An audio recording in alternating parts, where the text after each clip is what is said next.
Hello everyone, welcome to my YouTube channel. So आप लोगों को मैंने 103 तक क्वेश्चन कंप्लीट करा दिए थे बायोलॉजी के, और आज हम कराने वाले हैं 104 से जितने भी आपके रिमेनिंग क्वेश्चंस हैं उनको ख़त्म करेंगे। यानी कि पूरा का पूरा बायोलॉजी हम कवर करने की कोशिश करेंगे आज की वीडियो में। सो क्वेश्चन है, निम्न में से कौन भूमिगत तने यानी कि स्टेम का एक उदाहरण है।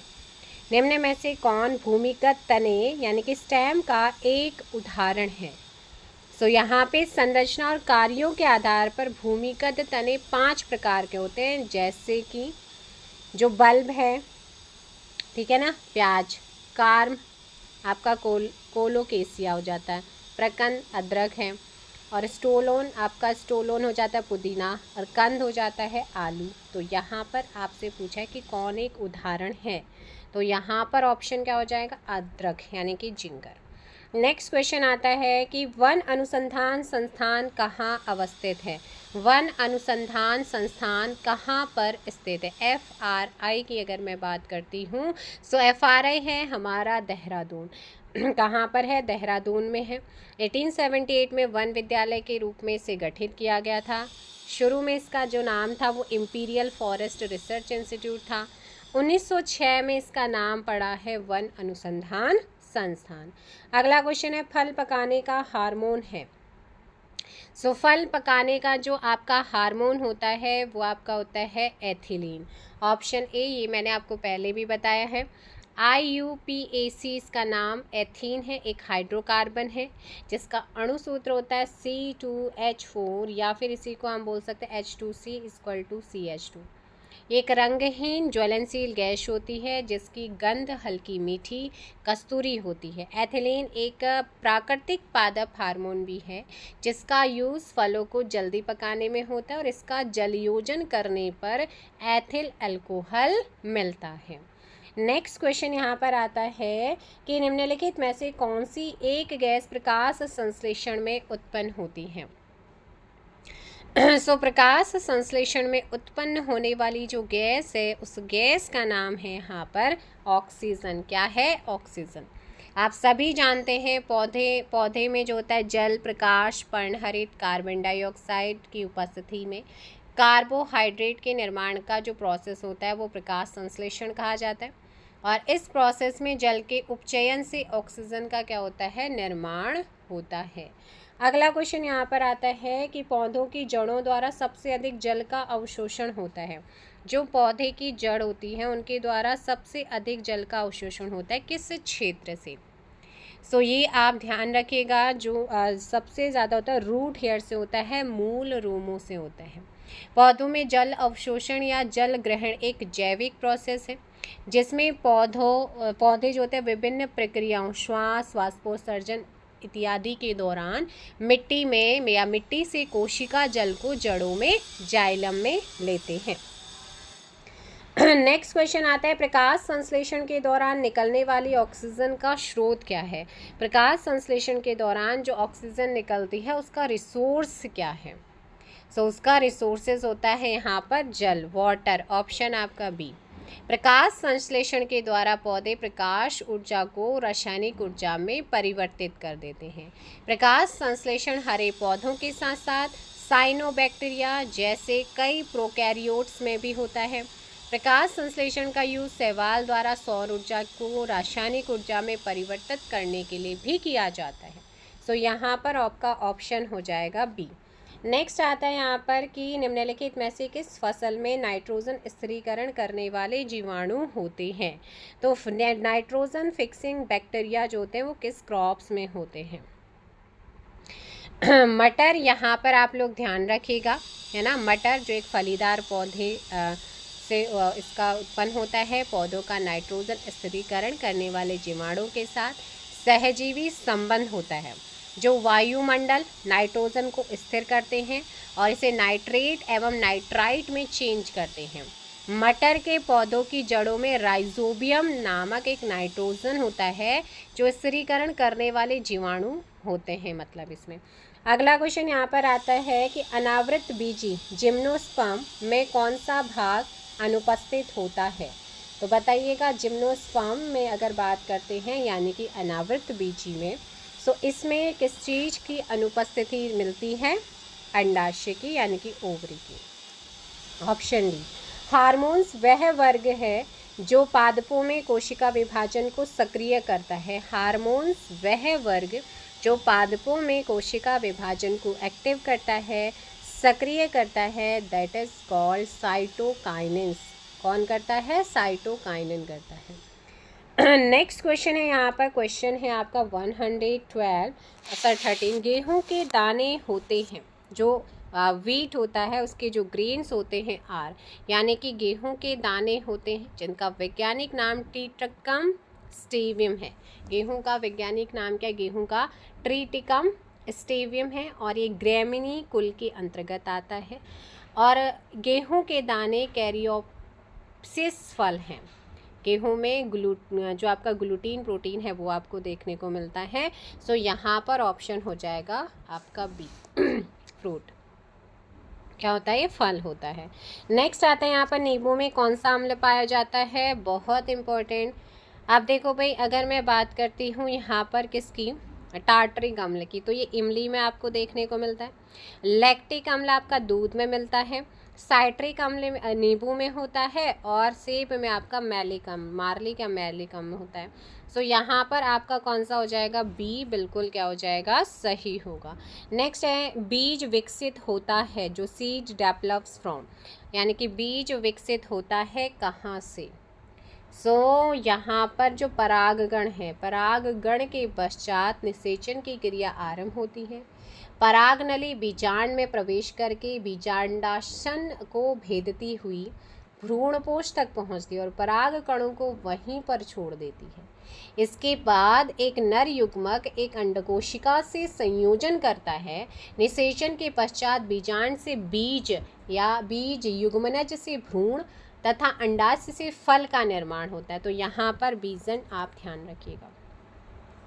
नेक्स्ट है, चिकित्सक परामर्श देते हैं कि हमें अपना भोजन वनस्पति घी की अपेक्षा तेल में बनाना चाहिए। ऐसा क्यों?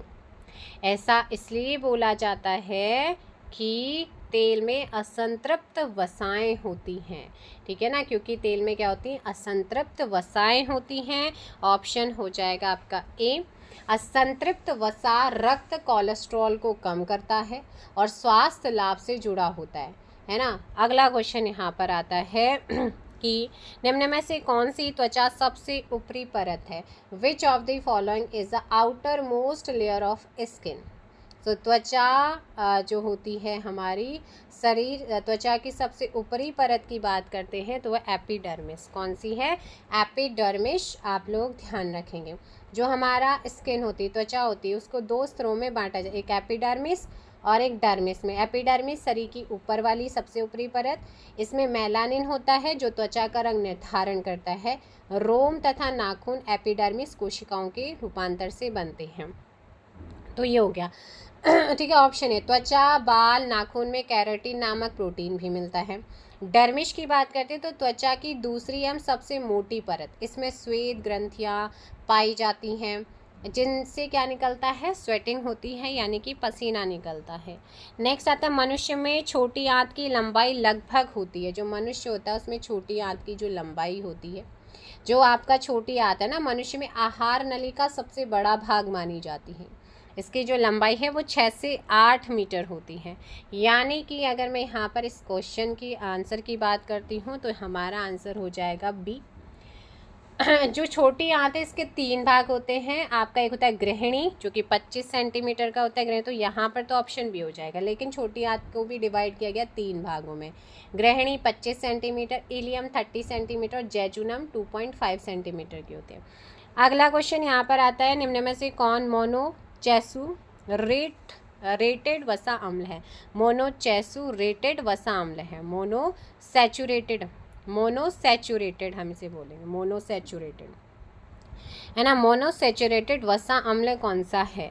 तो यहाँ पर अगर मैं मोनोसैचुरेटेड अम्ल वसा अम्ल की बात करती हूँ तो ध्यान रखिएगा, ऑप्शन हो जाएगा डी, आपका ऑलिक अम्ल होता है ना। इसे ओमेगा एन फैटी एसिड के रूप में भी जाना जाता है और इसे या तो शरीर द्वारा प्राकृतिक रूप से उत्पादित किया जाता है या सूरजमुखी का जो तेल होता है उस तेल है ना, तो तेल है, कनोला तेल है, जैतून का तेल है, कुछ आपके तेलों से भी मिलता है, प्राप्त किया जा सकता है, जो ऑलिक एसिड का सबसे इम्पॉर्टेंट सोर्सेस मैंने आपको बताए। नेक्स्ट यहाँ पर आता है इंसुलिन किस अंतःस्रावी ग्रंथि जो होती है उसका उत्पाद है। Insulin is the product of which endocrine gland, अंतःस्रावी जो हमारी ग्लैंड है उसका उत्पाद है। सो ध्यान रखना है, ये है आपका किसका, अग्नाशय का, यानी कि आपका पेनक्रियाज का, ऑप्शन हो जाएगा डी। यह एक प्रकार का हार्मोन होता है जो शरीर में प्राकृतिक रूप से बनता है और ये रक्त में घुलकर ग्लूकोज के स्तर को नियंत्रित करने के साथ साथ शरीर की हर कोशिका को ऊर्जा पहुंचाने का काम इसी का होता है। नेक्स्ट क्वेश्चन यहाँ पर आता है, निम्न में से कौन सी रक्त कणिकाएं प्रायः शरीर का सैनिक कहलाती हैं। तो हमारी ऐसी कौन सी ब्लड सेल्स हैं जिनको, या ब्लड कार्पल्स हैं जिनको क्या कहा जाता है, आपका सोल्जर्स ऑफ द बॉडीज़, हमारे बॉडी के शरीर का सैनिक किसे कहते हैं। सो ध्यान रखिएगा, ये कहा जाता है WBC को, किसको बोलते हैं, श्वेत रक्त कणिकाओं को बोला जाता है, वाइट ब्लड सेल्स को बोलते हैं। सो यहाँ पर ऑप्शन हो जाएगा बी। अगला, क्योंकि रोगाणु प्रविष्ट हो जाते हैं, जब कभी शरीर में रोग फैलने वाले रोगाणु प्रविष्ट हो जाते हैं या कोई चोट लग जाती है तो ये रोगाणु का भक्षण कर लेती हैं, इसीलिए इनको शरीर का सैनिक कहा जाता है। सो ऑप्शन क्या हो जाएगा B. In which part of human body is the smallest bone found, मानव शरीर के किस भाग में सबसे छोटी हड्डी पाई जाती है। तो मानव शरीर की सबसे छोटी हड्डी हमारी कान की, जिसको बोलते हैं स्टैपेज, यानी कि आपका ऑप्शन डी इसका नाम भी। जबकि सबसे बड़ी हड्डी होती है हमारी फीमर, जो कि जांग में होती है। और एक जो आपका वयस्क मानव होता है उसके शरीर में टोटल कितनी हड्डी होती है, बताइए कमेंट करके। अगला क्वेश्चन है, रासायनिक दृष्टि से ग्लिसरीन होती है। सो ग्लिसरीन आपका जो होता है ना, एक गैस विषाक्त है, चिपचिपा, रंगहीन और सरल ट्रायोल यौगिक होता है। ग्लिसरॉल में 3 कार्बन परमाणु, 8 हाइड्रोजन परमाणु, 3 ऑक्सीजन परमाणु होते हैं और इनका रासायनिक नाम बनता है 1 2 3 ट्राई हाइड्रॉक्सी प्रोपेन बनता है। सो 1 2 3 3 आपका क्या बन जाएगा, ट्राई हाइड्रॉक्सी प्रोपेन। सो यहाँ पर आपका ऑप्शन क्या हो जाएगा, ए बिल्कुल परफेक्ट होगा, ट्राई हाइड्रोक्सी प्रोपेन। नेक्स्ट आता है यहाँ पर, यकृत द्वारा स्रावित पित्त रस का क्या काम होता है। What is the function of bile juice secreted bye liver, यकृत के द्वारा स्रावित पित्त रस का कार्य क्या होता है। तो पित्त रस का स्रावण यकृत से होता है, ठीक है, किंतु भंडारण पित्त की थैली में होता है। पित्त रस हल्के हरे पीले रंग का क्षारीय, जिसका pH 7.6 से 7.7 होता है, जो कि तरल है। ये भोजन के अम्लीय माध्यम को क्षारीय बना देता है। तो यहाँ पर आपका जो आंसर हो जाएगा वो हो जाएगा कि ये भोजन को क्या बना देता है, अम्ल से क्षारीय बना देता है। और इसमें कोई पाचक एंजाइम्स नहीं होता, ये आंत में क्रमाकुंचन गति को बढ़ाता है ताकि पाचक रस जो होता है वो काई में मिल सके। ये वसा का पायसीकरण करता है ताकि वसा का पाचन ठीक ढंग से हो सके। पित्त रस का क्षारीय गुण उसमें पाए जाने वाले सोडियम कार्बोनेट के कारण बनता है। सो इसका आंसर हो जाएगा ऑप्शन ए। अगला है कि लाल रक्त कोशागुणाओं का निर्माता है। तो यहाँ पर लाल रक्त कोशागुणाओं का जो निर्माता है वो कौन है, अस्थि मज्जा होता है। कौन है यहाँ पर सबसे प्रमुख कोशिका इसको माना जाता है। ये संख्या में सबसे बड़ी और पूरे रुधिर का 40% भाग होता है। ये रीढ़ धारी जंतु के श्वसन अंगों में या श्वसन अंगों से ऑक्सीजन लेकर उसे शरीर के अलग अलग भागों, है ना, अलग अलग अंगों की कोशिकाओं तक पहुंचाने का सबसे सहज और व्याप्त माध्यम है। इस कोशिका में केंद्रक नहीं पाया जाता है। सो यहाँ पर अगर मैं बात करती हूँ तो ये आपका अस्थि मज्जा, बोन मैरो। अगला है कि वयस्क मानव शरीर में हड्डियों की संख्या होती है। तो बहुत बेसिक क्वेश्चन है, आप सभी जानते होंगे इसका आंसर कि वयस्क मानव शरीर में हड्डियों की संख्या आपसे पूछी गई है। इनकी संख्या होती है 206। नेक्स्ट आता है शुक्राणु की एक्रोसोम का निर्माण होता है। अच्छा, शिशुओं में कितनी होती हैं हड्डियाँ, कमेंट करिएगा।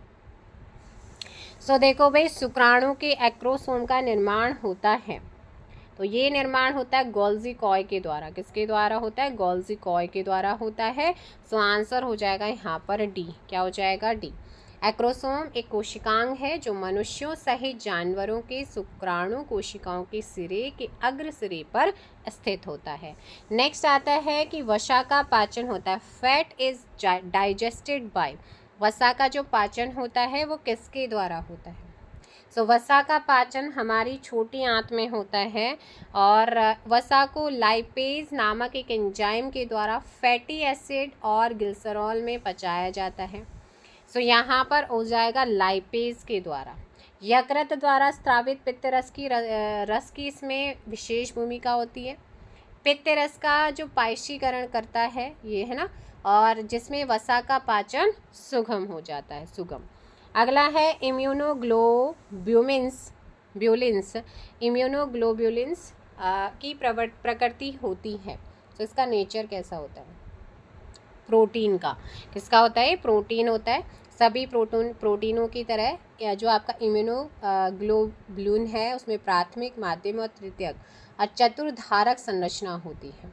ठीक है, चलिएगा। नेक्स्ट क्वेश्चन आप लोगों का है, फ्लोराइड प्रदूषण मुख्यतः प्रभावित करता है। फ्लोराइड प्रदूषण मुख्यतः इफेक्ट करता है किसको?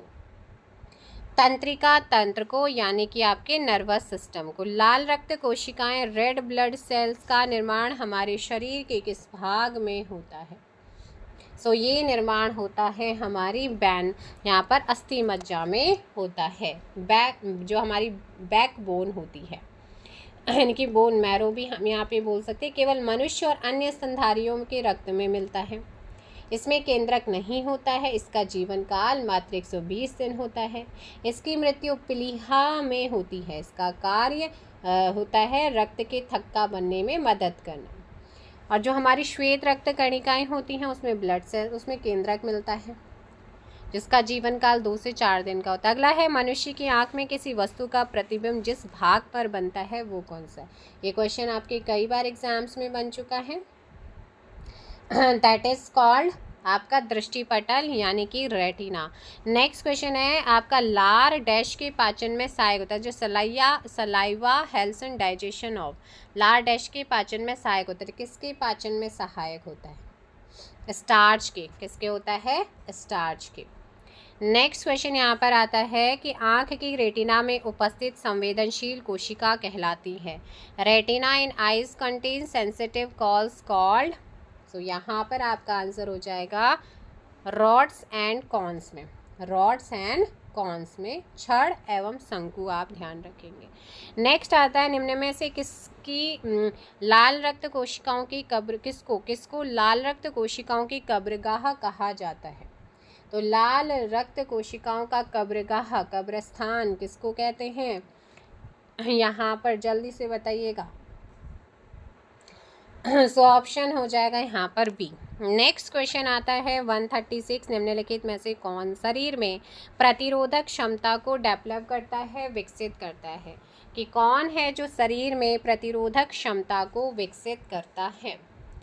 सो इसका नाम है यहाँ पर प्रतिपिंड। कौन सा है आपका? प्रतिपिंड जो है, यानी कि हमारी एंटीबॉडी, यानी कि ऑप्शन बी की हम बात करते हैं, इसे हिंदी में प्रतिपिंड कहते हैं।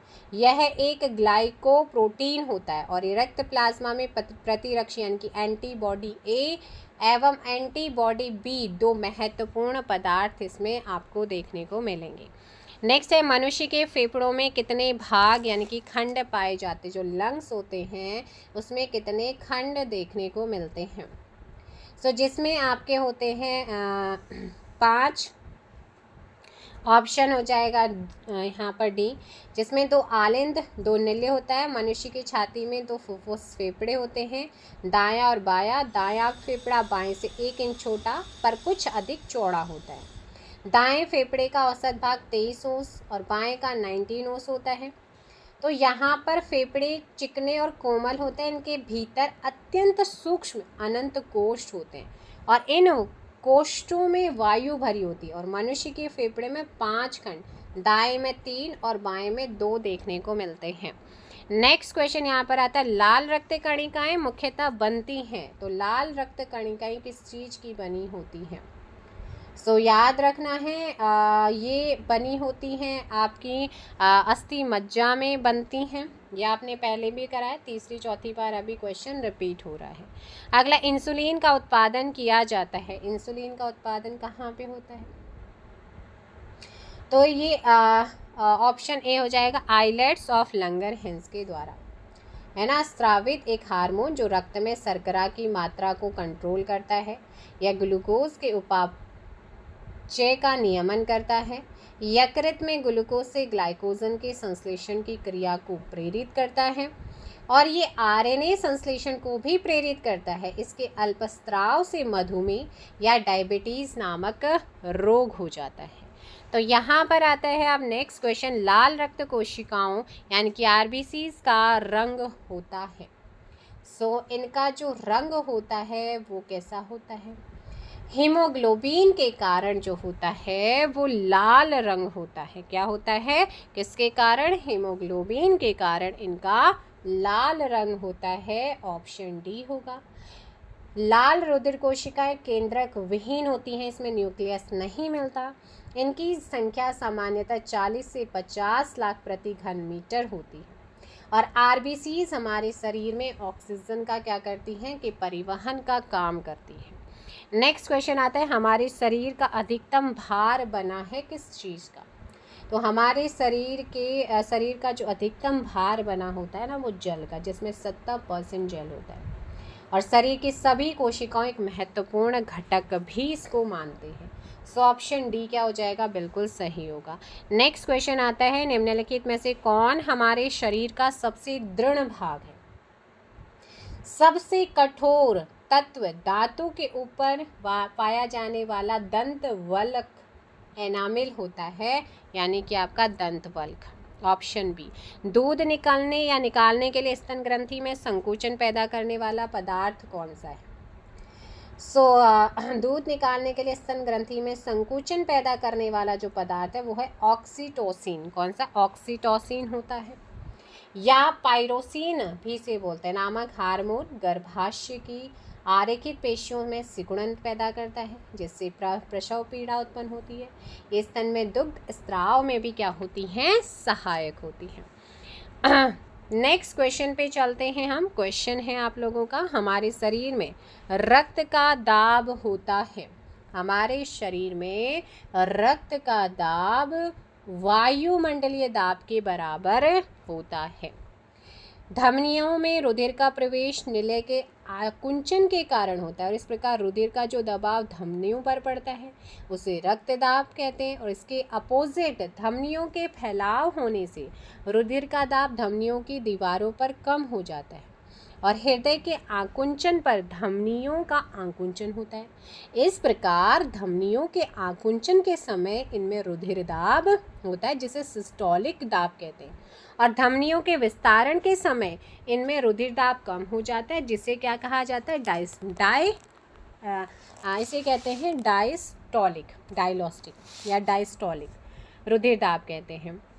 तो ये आप ध्यान रखना है। रुधिर दाब जो आपका स्फिग्नोमीटर होता है, स्फिग्नोमीटर से मापा जाता है। नेक्स्ट क्वेश्चन यहाँ पर आता है, रुधिर ग्रुप ओ है। सो भाई सिंपल सी है, जो ब्लड ग्रुप ओ होता है वो किसी भी ग्रुप के व्यक्ति को रुधिर दे सकता है, इसीलिए इसे सर्वदाता कहा जाता है, सर्वदानकर्ता कहेंगे। किंतु एंटीजन अनुपस्थित होता है। जो AB ब्लड ग्रुप का व्यक्ति है किसी भी ग्रुप का रुधिर उसे चढ़ सकता है, इसीलिए उसे सर्वग्राही कहते हैं, है ना। इसमें एंटीबॉडीज़ जो होती है वो अनुपस्थित होती हैं और एंटीजन AB में होती हैं। तो यहाँ पर हो जाएगा ऑप्शन ए। AB रुधिर वर्ग का व्यक्ति किसी भी रुधिर वर्ग का आधार ले सकता है, यानी कि ये सार्वभौमिक प्राप्त करता है। क्या ये सही है? बिल्कुल सही है। कारण दे रखा है AB रुधिर वर्ग में दोनों प्रतिरक्षी A व B होते हैं। जी नहीं। तो यहाँ पर आपका मैं अगर बात करती हूँ, ऑप्शन यहाँ पर होगा डी, ए सही है पर आर गलत। ए बी रक्त समूह वाले सार्वभौमिक प्राप्तकर्ता होते हैं क्योंकि इनमें कोई भी प्रतिपिंड यानी कि एंटीबॉडी नहीं होता, और प्रतिजन यानी कि एंटीजन ए और बी दोनों मिलता है। तो इसीलिए यहाँ पर प्रतिरक्षी जब आएगा तो वो आपका क्या हो जाते हैं, प्रति, है ना। तो इस चीज़ का ध्यान रखिएगा। चलें 147 वाला क्वेश्चन का आंसर करिए। नेक्स्ट क्वेश्चन है, हृदय स्पंदन एक विद्युतीय तरंग के द्वारा निष्पादित होती है जो उपजती है, जो कहाँ पे उपजती है। सो ध्यान रखिएगा, ये हृदय में होता है। कहाँ पर होता है, हृदय में। ऑप्शन आपका सी यहाँ पे करेक्ट आंसर होगा। चलिए नेक्स्ट क्वेश्चन का आंसर दीजिएगा। प्राणियों में आहार, श्वसन और संश्लेषण 3 प्रमुख गुण हैं किसके। आहार, श्वसन और संश्लेषण प्राणियों में 3 प्रमुख गुण हैं, लेकिन किसके। सो ये हैं उपापचय के। किसके हैं, उपापचय के। ऑप्शन आपका यहाँ पर हो जाएगा डी। नेक्स्ट क्वेश्चन पे चलते हैं। शल्य क्रिया जो होती है सर्जरी में ऑर्थोप्लास्टी क्या है। शल्य क्रिया सर्जरी में ऑर्थोप्लास्टी क्या है। तो ये आपका होता है कूल्हे के जोड़ का प्रतिस्थापन। ऑप्शन आपका क्या हो जाएगा, बी बिल्कुल सही होगा, है ना। मानव शरीर की क्षतिग्रस्त हड्डी को सर्जरी के माध्यम से बदलना और उसे संयोजित करना ऑर्थोप्लास्टी कहा जाता है। एज एग्जाम्पल कि घुटने या कूल्हे आदि मानव अंगों की जो ऑर्थोप्लास्टी की जाती है। नेक्स्ट क्वेश्चन आता है, कोबरा सर्प का विष होता है, जो कोबरा सांप होता है उसका जो विष होता है वो होता है, तो वो तंत्रिका तंत्र विषी होता है। कैसा होता है, तंत्रिका तंत्री विषी होता है। सर्प के काटने के बाद इसका विष मनुष्य के तंत्रिका तंत्र को क्या करता है, इफेक्ट करता है, सुस्त शिथिल करके मार देता है, और कुछ ही क्षणों में इसमें क्या हो जाती है, उसकी डेथ हो जाती है। तो ऐसे में ऑप्शन क्या हो जाएगा, ए यहाँ पर करेक्ट होगा। वयस्क मानव शरीर में हड्डियों की संख्या होती है, तो ये क्वेश्चन फिर से रिपीट हुआ है। 206। जब एक व्यक्ति वृद्ध होते जाता है तो सामान्यतः उसका रक्तदाब कैसा होगा, घटेगा, बढ़ेगा या क्या होगा। तो उसका रक्तदाब हमेशा क्या हो जाएगा, बदलता रहता है। क्या रहता है, बदलता रहता है। नेक्स्ट क्वेश्चन यहाँ पर है, जब वृक्क कार्य करना बंद कर देते हैं तो निम्न में से कौन सा पदार्थ जमा होता है। जब वृक्क कार्य करना बंद कर देते हैं तब कौन सा पदार्थ जमा होता है। तो ऐसे में रक्त में आपका जो है नत्र जनित अपशिष्ट पदार्थ जमा हो जाता है। तो यहाँ पर ऑप्शन होगा डी, है ना। वृक्क यानी कि किडनी उत्सर्जन के मुख्य अंग होता है। वृक्क शरीर से भी नाइट्रोजनी उत्सर्जी पदार्थों को बाहर निकालने का काम करता है। मनुष्य में एक जोड़ी वृक्क सेम के बीच की आकृति वाले होते हैं। ये उदर गुहा में कशेरुक दंड के दोनों ओर दाएं और बाएं स्थित होते हैं। शरीर में हीमोग्लोबिन का कार्य है। शरीर में हीमोग्लोबिन का काम क्या होता है। तो शरीर में हीमोग्लोबिन का काम होता है ऑक्सीजन का परिवहन करना। तो यहाँ पर हो जाएगा आपका ऑप्शन ए। नेक्स्ट क्वेश्चन यहाँ पर आता है कि which of the following is an insect borne disease. निम्न में से कौन कीट रहित रोग है, कीट जनित रोग है, कीट जनित रोग है। तो यहाँ पर होता है आपका पित्त ज्वर। कौन सा होता है, पित्त ज्वर।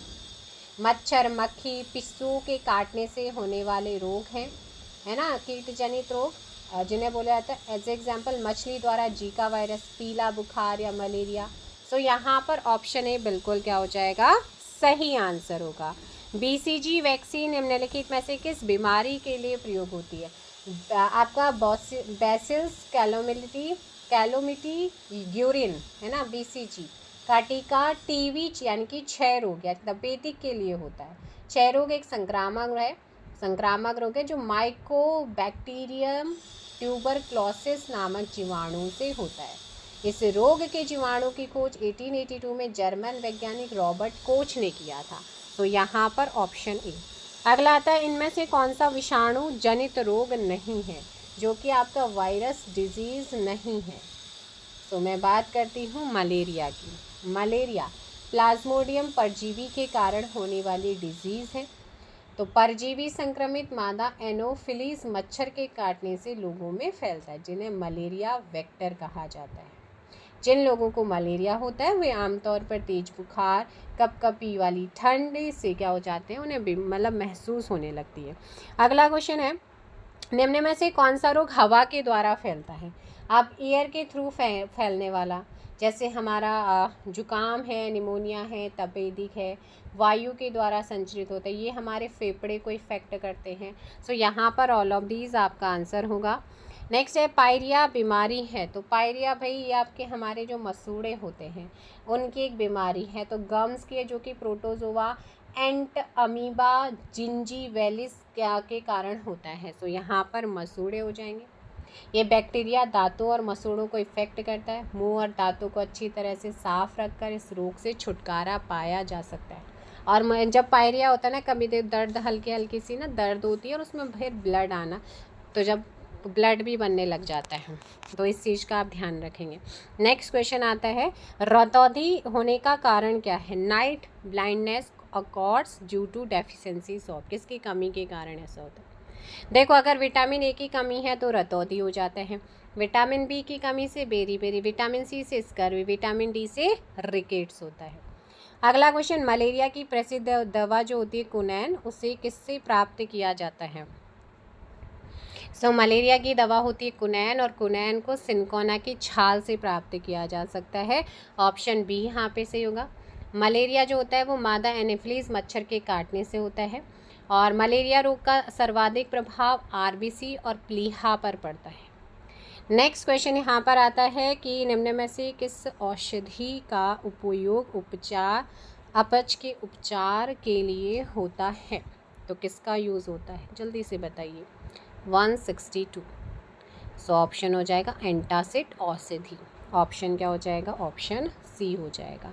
नेक्स्ट क्वेश्चन यहाँ पर आता है, इलिसा परीक्षण किसकी पहचान के लिए होता है? इलिसा परीक्षण जो होता है वो किसकी पहचान के लिए होता है? एलिसा परीक्षण होता है एड्स के लिए। किसके लिए होता है? एड्स के लिए होता है। Small pox and rabies are, चेचक एवं रेबीज हैं, चेचक एवं रेबीज हैं। तो ये आपके होते हैं विषाणु जनित रोग। क्या होते हैं? विषाणु जनित, यानी कि वायरस से फैलने वाले। भोजन में निम्न में से किसकी उपस्थिति मिनीमाता रोग का कारण है? मिनीमाता रोग का कारण है। सो ये है आपका यहाँ पर मर्क्यूरिक क्लोराइड। कौन है? Mercuric chloride. ऑप्शन हो जाएगा बी। HgCl2 की उपस्थिति, यही मिनीमाता रोग का कारण। इसके कारण होंठ और जीभ का काम करना बंद कर देती है, साथ ही बहरापन, आँखों में धुंधलापन, मानसिक असंतुलन भी यहाँ पर हो जाता है। स्कर्वी रोग जो होता है वो किसकी कमी से हो जाता है? तो आपको बताया था विटामिन सी की कमी से होता है। अगला क्वेश्चन है यहाँ पर, निम्न में से किस अंग में विकार के कारण मनुष्यों में मधुमेह की बीमारी होती है? सो किसकी वजह से ऐसा होता है? सो ध्यान रखिएगा, ऑप्शन हो जाएगा यहाँ पर डी, अग्नाशय। क्या हो जाएगा? पैनक्रियास। नेक्स्ट क्वेश्चन है, टाइफाइड ज्वर जठर तंत्र पथ गैस्ट्रो इंटेस्टाइनल पथ में होने वाला गंभीर संक्रमण है। तो ये होता है आपका टाइफाइड। क्या होता है? टाइफाइड, या फिर हम इसी को बोलते हैं जठर तंत्र ग्रंथ आंत में आने वाला एक गंभीर संक्रमण। ये साल्मोनेला टाइफी नामक जीवाणु से होता है। इसमें बुखार तेज होता है और आपका क्या होना है? आपका सर दर्द होने लगता है। सो ऑप्शन ए यहाँ पर बिल्कुल सही होगा। नेक्स्ट क्वेश्चन आता है कि इबोला विषाणु के कारण होता है। इबोला वायरस, इबोला विषाणु के कारण, किसके कारण होता है? इबोला। सो इबोला विषाणु के रक्तस्रावी बुखार सहित मांसपेशियों में दर्द, उल्टी, दस्त, ये आपको गुर्दे में जो है तकलीफ होना, ये समस्याएं महसूस कराता है। तो ये होता है आपका रक्तस्रावी बुखार होता है। इबोला फ्लेविविरिडे वायरस परिवार का सदस्य इसको माना जाता है। नेक्स्ट क्वेश्चन यहाँ पर आता है कि धनु स्तंभ यानी कि टिटनेस होता है, जो टिटनेस इज कॉज्ड बाय, तो ये जो टिटनेस है ये आपका क्लॉस्ट्रीडियम टिटानी नामक एक बैक्टीरिया के कारण होता है, यानी कि ऑप्शन ए यहाँ पर बिल्कुल सही है। निम्नलिखित में किससे जलोदर रोग हो जाता है? तो जलोदर रोग किसके कारण होता है? जलोदर की अगर बात करते हैं तो ये आपका आर्जिमोन मैक्सिकाना के कारण एक अमेरिकी वनस्पति है जो कि भारत में सब स्थानों पर पैदा होती है। सो यहाँ पर ऑप्शन हो जाएगा ए। नेक्स्ट क्वेश्चन आता है म्यूकर माइकोसिस रोग किसके द्वारा होता है। तो म्यूकर माइकोसिस रोग जो होता है ना वो किससे होता है। सो याद रखना है एक कवक संक्रमण रोग है जो आपका म्यूकोमीसेट्स नामक कवक समूह के कारण होता है यहाँ पर, यानी कि फंगस। नेक्स्ट है मानव में रक्तस्राव की बीमारी किसकी कमी के कारण होती है। रक्तस्राव की जो बीमारी है वो किसके कारण होती है, आपको कल भी कराया था, विटामिन के। नेक्स्ट क्वेश्चन यहाँ पर आता है हमारा 174। एक जलीय पर्यावरण तंत्र में शैवाल प्रस्फुटन का प्रमुख कारण क्या है। तो एक जलीय पर्यावरण तंत्र में शैवाल प्रस्फुटन का प्रमुख कारण है यूटोफिकेशन, यानी कि सिपोषण, वह प्रोसेस जिसके द्वारा पानी का एक पूरा शरीर या उसके हिस्से या खनिज और जो आपके पोषण तत्व हैं उत्तरोत्तर समूह हो जाते हैं, जो एल्गी ब्लूम का प्रमुख कारण है। सो यहाँ पर आपका ऑप्शन सी। नेक्स्ट क्वेश्चन है आनुवांशिक अभियांत्रिकी के माध्यम से उत्पादित प्रथम वाणिज्यिक उत्पाद क्या है। सो ये है हमारा इंसुलिन हार्मोन। कौन सा है, इंसुलिन हार्मोन होता है। नेक्स्ट क्वेश्चन यहाँ पर आता है कि पोलियो का कारक क्या है। पोलियो का कारक है, बताइएगा जल्दी से। पोलियो का कारक है, ऑप्शन यहाँ पर हो जाएगा सी। क्या हो जाएगा, पोलियो माइलिटिस पोलियो वायरस का मुख्य कारक होता है, जिसे सामान्यतः पोलियो के नाम से जाना जाता है। यह एक ह्यूमन एंटीवायरस है ना। तो यहाँ पर ऑप्शन क्या हो जाएगा, सी बिल्कुल सही होगा। और ये आपका प्रोटीन कैप्सिड और आरएनए जीनोम के द्वारा पोलियो वायरस की संरचना होती है, और इस वायरस को कार्ल लैंडस्टीनर और इरविन पावर के द्वारा सबसे पहले 1909 में अलग किया। इसे शिशु अंगपात भी कहते हैं। अगला आता है घेंगा रोग किस कमी के कारण होता है। भाई घेंगा सभी जानते हैं आयोडीन की कमी के कारण होता है। नेक्स्ट यहाँ पर आता है निम्नलिखित में से कौन से रोग का कारक जीवाणु यानी कि बैक्टीरिया नहीं है। सो ये है हमारा डिप्थीरिया, है ना। डिप्थीरिया जीवाणु रहित है, जीवाणु जनित है। ये रोग शरीर की श्वास नली को इफेक्ट करते हैं, तो यहाँ पर डिप्थीरिया है क्योंकि ये जीवाणु जनित रोग है। ये कोरिनी बैक्टीरियम डिप्थीरी नामक जीवाणु से फैलता है। इस रोग के लक्षण में सांस लेने में कठिनाई और दम फूलने लगता है। काली खांसी जीवाणु जनित रोग, ये शरीर के श्वसन तंत्र को इफेक्ट करते हैं, इसमें लगातार खांसी आती है। एड्स वायरस जनित रोग है ना। तो यहाँ पर आप लोग ध्यान रखिएगा। तो आपसे पूछा था कि कौन सा रोग कारक जीवाणु नहीं होता है। तो कारक जो होता है वो जीवाणु नहीं होता है। सो ये आप ध्यान रखिएगा। अगला क्वेश्चन है सो देखिएगा यहाँ पर डिप्थीरिया, हैजा, काली खांसी, ये क्या है आपके जीवाणु जनित हैं। बाकी जो एड्स है वो विषाणु से होता है।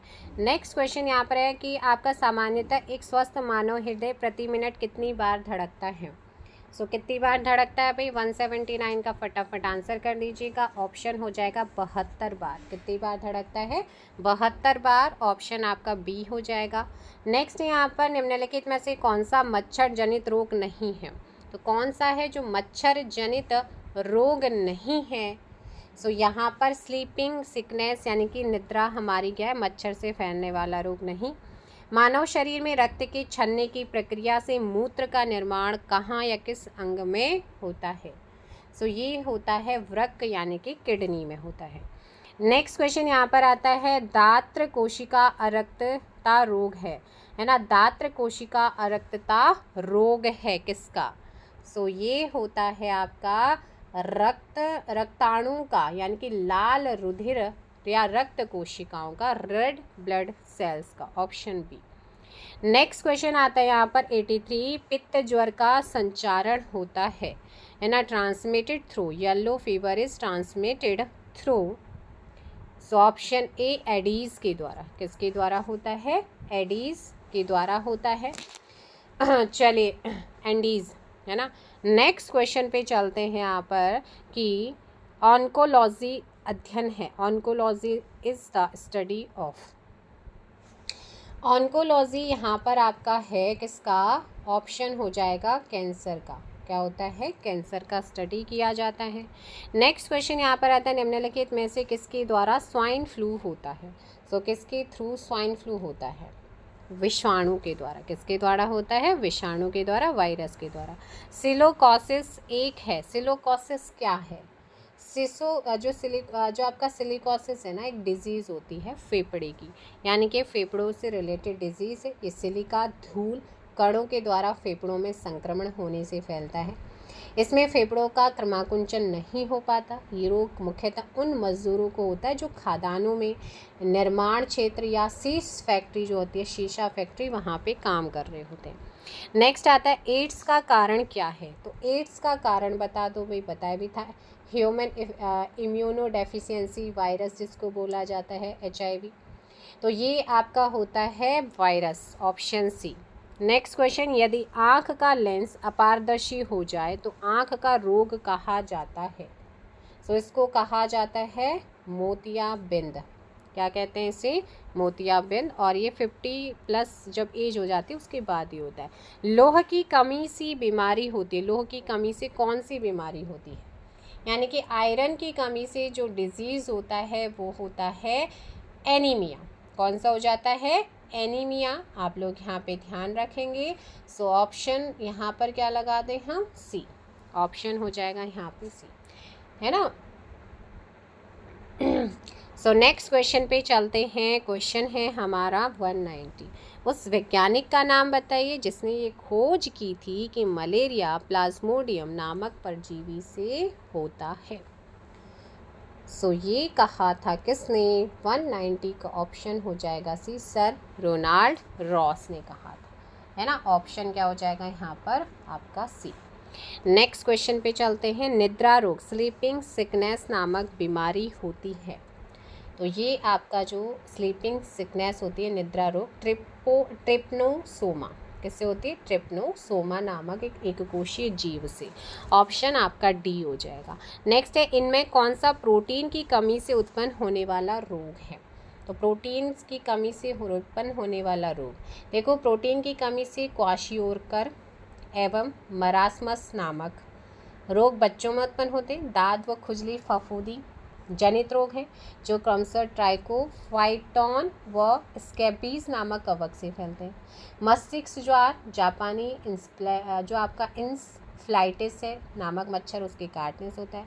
आयोडीन तत्व की कमी से घेंघा नामक रोग होता है। तो इनमें से कोई भी नहीं है, ये आयोग ने डिलीट किया था।